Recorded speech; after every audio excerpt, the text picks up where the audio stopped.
रामपुर के स्वार में उद्योग व्यापार प्रतिनिधि मंडल की स्वार टीम ने मंगलवार को तहसील परिसर पहुंचकर नवनियुक्त पुलिस क्षेत्र अधिकारी सीओ सोनम सिंह से शिष्टाचार भेंट की। नगर व तहसील अध्यक्ष अनवर अली के नेतृत्व में पहुंचे व्यापारियों ने सीओ महोदय को फूलों का गुलदस्ता भेंट किया और शॉल उड़ाकर सम्मानित किया। मुलाकात के दौरान व्यापार मंडल के पदाधिकारियों ने सीओ सोनम सिंह के साथ क्षेत्र की विभिन्न कानून व्यवस्था और व्यापारिक हितों से जुड़ी समस्याओं पर विस्तृत चर्चा की।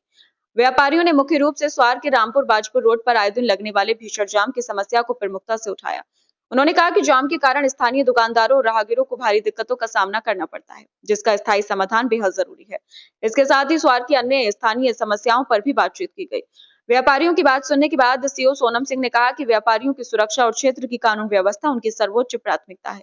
रामपुर बाजपुर रोड पर जाम की समस्या से निजात दिलाने के लिए जल्द ही ठोस कदम उठाए जाएंगे और पुलिस बल की मुस्तैदी बढ़ाई जाएगी। इस मौके पर मुख्य रूप से उपाध्यक्ष अजेंद्र राठौर, महासचिव मुशर्रफ अली, फुरकान अली, गगन सचदेवा, रेहान अली, बिट्टू सिंह, फराज मेंबर, इरफान, शकील सलमानी, अतीक अंसारी और दानिश अंसारी सहित कई अन्य व्यापारी व पदाधिकारी मौजूद रहे।